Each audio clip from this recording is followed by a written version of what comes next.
క్రైస్తవ సమాజం ఒక గొప్ప వక్తను కోల్పోయింది ఈ రోజున. చాలా విచారింపదగ్గ విషయం. ఎందుకంటే పాస్టర్ ప్రవీణ్ పగడాల ఒక మంచి దైవ సేవకుడు, దేవుని వాక్యం పట్ల మంచి అవగాహన, ఆసక్తి కలిగినటువంటి వ్యక్తి ఈ రోజున అకాలంగా మరణించాడు. కానీ ఇది చాలా విచారింపదగ్గ విషయం. వినగానే చాలా బాధ కలిగింది.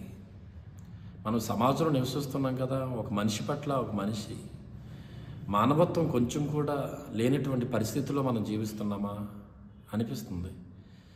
ఎందుకంటే ఒక మనిషిని మనిషిగా చూడలేనటువంటి సమాజంలో మనం ఇంకా ఉన్నామా? మన దేశం ఎంత గొప్పది నిజంగా చెప్పాలంటే, ఐఎమ్ ఇండియన్. ఎందుకంటే ఈ మాటలు వింటున్న నిజంగా మన దేశం చాలా గొప్పది. ప్రపంచ దేశాల్లో భారతదేశం అంటే ఒక మంచి పేరు ఉంది, ఒక మంచి స్థితి కలిగినటువంటి దేశం. ఎందుకంటే భిన్నత్వంలో ఏకత్వం.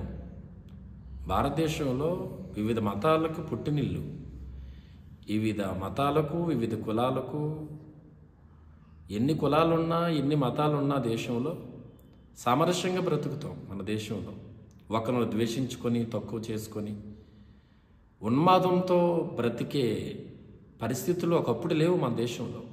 చాలా చక్కగా అందరూ కలిసికట్టుగా, ఐకమత్యంగా బ్రతికినటువంటి పరిస్థితులు ఉన్నాయి. ఇదేంటి ఇప్పుడు పరిస్థితి ఎంత అనుమానాస్పదంగా అనిపిస్తుంది. ఎందుకంటే ఒక దైవజనుడు సమాజానికి ఏం చేస్తాడు? మంచినే బోధిస్తాడుగా, చెడునే బోధించడుగా. ఒక మనిషి మనిషిగా బ్రతకమని బోధిస్తాడు. ఒకరిని ద్వేషించడుగా సేవకుడు ఎప్పుడు కూడా. ప్రతి పరిస్థితుల్లో కూడా విలువైన దేవుని వాక్యాన్ని అందిస్తాడు. ప్రతి ప్రాంతంలో, ప్రతి వ్యక్తి దగ్గర వ్యవస్థ ఇంకా పురుగొల్పుతాడు.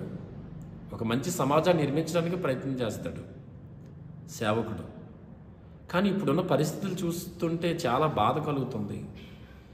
ఏంటి పరిస్థితి? ఏంటి ఈ ఉన్మాదం? ఏంటి?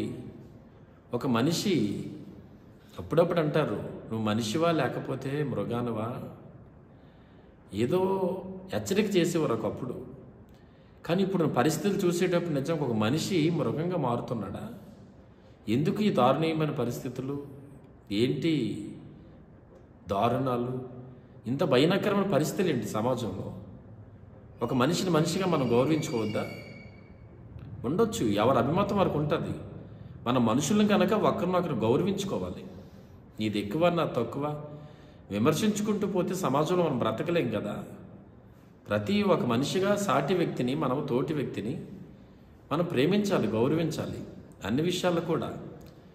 ఈ రోజున ఉన్మాదంతో మనిషి బ్రతుకుతున్నాడు. అందరిని నేను చెప్పను, ఎందుకంటే సమాజంలో చాలామంది ఉన్నారు. కానీ సమాజం చాలా చక్కగా బ్రతుకుతుంది ఎంతవరకు కూడా. కానీ ఇలాంటి పరిస్థితులు జరిగేటప్పుడు, వినేటప్పుడు చాలా వేదన కలుగుతుంది. ఎందుకు ఈ పరిస్థితి? ఎందుకు ఈ దారుణాలు? నిజంగా ప్రవీణ్ పగడాల ఆ పరిస్థితిని చూసేటప్పుడు చాలా భయం వేసింది. అంటే మనం ఇంకా ఎక్కడున్నాం? ఏ పరిస్థితుల్లో ఉన్నాం? మన వ్యవస్థ ఎటుపోతుంది? అసలు పరిస్థితులు ఎటుపోతున్నాయి? అంటే ఒక్కొక్కరు వెళ్తే చంపుతారా? ఒక్కొక్కరు వెళ్ళరా? అంటే ఇప్పుడు మన దేశంలో మనం ఉన్నాంగా, సమాజంలో మనం బ్రతుకుతున్నాంగా. ఇలాంటి పరిస్థితుల్లో మనం ధైర్యంగా బ్రతకలేని పరిస్థితులు కనిపిస్తున్నాయిగా. ఇలాంటి స్థితిగతుల మధ్యలో ఏం చేయాలి? ఎటు వెళ్ళాలి?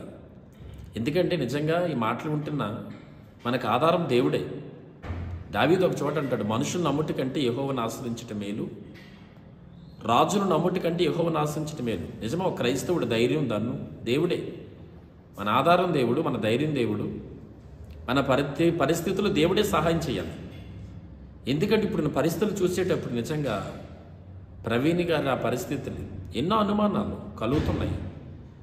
ఇన్ని అనుమానాల మధ్యలో వ్యవస్థలో కూడా ఏం చేయాలి? ప్రజల అనుమానాలు తీర్చాలి, ధైర్యాన్ని కలిగించాలి సమాజంలో. అసలు ఎందుకు జరిగింది? ఏం జరిగింది? ఇంతమంది ప్రశ్నిస్తుంటే దానికి జవాబులు ఎక్కడ దొరుకుతున్నాయి? ఏం చేస్తున్నారు?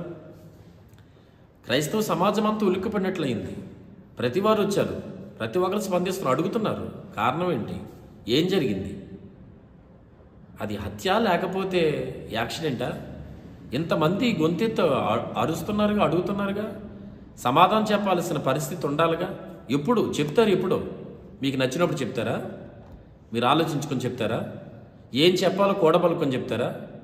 అంటే ప్రజల అనుమానాలకు జవాబులు చెప్పరా? అడిగిన వెంటనే జవాబు ఇవ్వరా? దేనికి? సమాజం ఎడిపోతుంది, ఏం చేస్తున్నారు అంటే సరైనటువంటి నివేదిక మీ దగ్గర ఉండదా? అంటే మీరు చెప్పినట్లుగా ఏమీ చేయలేని పరిస్థితుల్లో మనం ఉండిపోతామా? నిజంగా తన భార్య, పిల్లలు, కుటుంబం ఎంత వేదనది. నీ భార్యకో, నీ భర్తకో, నీ పిల్లలకు ఇట్లా జరిగితే ఎలా సహించగలుగుతావు? అంటే ఎవరినో ఏదో చేయమని కాదు, అలాగని అందరినీ ద్వేషించలేము. ఇది వేరే మత వ్యక్తుల్ని మనము తక్కువ చేసి మాట్లాడలా. ఇది ఎందుకు జరిగింది? ఇలాంటి పరిస్థితులు ఎందుకు వస్తున్నాయి? మనిషిని చంపేస్తారా? తప్పే జరిగింది అనుకుందాం, క్షమించుకోమా. ఒక వ్యక్తిలో తప్పు జరిగితే ఎందుకు జరిగింది, ఏం చేస్తున్నారు? దానికి వ్యవస్థలు ఉన్నాయిగా, యంత్రాంగం ఉందగా, స్పందిస్తాయిగా, న్యాయం తీస్తాయిగా, జ్యుడిషియల్ ఉందగా. ఇంకా మనం ఒక మనిషిని కొట్టుకుందామా, చంపేసుకుందామా? ఇంకా అలాంటి కోర్టులు ఎందుకు మనకి? వ్యవస్థలు ఎందుకు? యంత్రాంగం ఎందుకు? అధికారులు నీకు అవసరం లేదుగా. ఉన్మాదంతో మతం అని పేరు చెప్పి ఒకరినొకరు కొట్టుకుంటూ, చంపుకుంటూ, తిట్టుకుంటూ పోదామా? ఎడిపోతున్నాం. ఏమవుతాం? మనిషిగా బ్రతకలేవా? ప్రేమించలేవా? గౌరవించలేవా? నిజమే, తప్పు జరిగింది అనుకోవచ్చు. ఉన్నాయిగా, న్యాయం తీర్చే వ్యవస్థలు ఉన్నాయి, యంత్రాంగాలు ఉన్నాయి, అధికారులు ఉన్నారు, పెద్దవాళ్ళు ఉన్నారు. మనం ఖచ్చితంగా ఇలాంటి కొంచెం ఆలోచించాలిగా. ఇంత గందరగోళమా, ఇంత భయానకర పరిస్థితి. ఈరోజున ఇవన్నీ చూసేటప్పుడు నిజంగా క్రైస్తవ సమాజానికి భయమే కలుగుతుందిగా. అంటే క్రైస్తవులు దేశానికి సంబంధించిన వారు కాదా? క్రైస్తవులకి ఈ దేశంలో వీళ్ళు పుట్టలేదా, పెరగలేదా? క్రైస్తవ్యానికి యంత్రాంగానికి సంబంధం లేదంటారా? ఒకసారి ఆలోచించాలిగా ఇలాంటి పరిస్థితులన్నీ కూడా. ఎంతకాలం ఒక్కొక్కరు రకరకాలుగా ఇష్టం వచ్చినట్లుగా మాట్లాడి క్రైస్తవులు చంపుతామని బెదిరిస్తారు, ఒకరు తిడతా ఉంటారు. ఏ చర్యలేవి? ఎక్కడ తీసుకుంటున్నారు? ఎక్కడ స్పందిస్తున్నారు? ఎవరికి నోటు వచ్చిన మాట. ఇప్పుడే కాదు, ఇప్పుడు ఇంత జరిగింది కనుక వ్యవస్థ అంతా కదిలింది ఈ రోజున. కానీ ఎప్పటి నుంచి జరుగుతుంది? చంపుతామని ఒకటి బెదిరిస్తాడు, కొడతామని ఒకటి బెదిరిస్తాడు, నేను ఎవడు రమ్మన్నాడు ఇక్కడికి మరొకటి బెదిరిస్తాడు. చర్యలేవి? ఆధారాలు ఉన్నాయిగా, బహిరంగ ప్రకటనలు చేస్తున్నారుగా. ఛానల్స్లో కూర్చొని యేసుప్రభువును తక్కువ చేసి మాట్లాడతారు, సంఘాలు తక్కువ చేసి మాట్లాడతారు, సేవకులు తక్కువ చేసి మాట్లాడతారు. నువ్వెంతనని అడుగుతారు, నీ బ్రతికెంతని అడుగుతారు. యేసుప్రభు వాడంటారు, వీడంటారు. ఎందుకు అంత అవసరం ఏమొచ్చింది? నీ దాన్ని నువ్వు గౌరవించుకో, తప్పలేదు. నీ ఆరాధ్యదేవి నీకు ఉందగా, నువ్వు గౌరవించుకో. ఎవరి అభిమతం వారిదే. మరొకరిని ద్వేషించమని హక్కు నీకు ఎవరికి ఇచ్చారు? రాజ్యాంగం ఏం చెప్తుంది? రాజ్యాంగం ఏం చెప్పింది?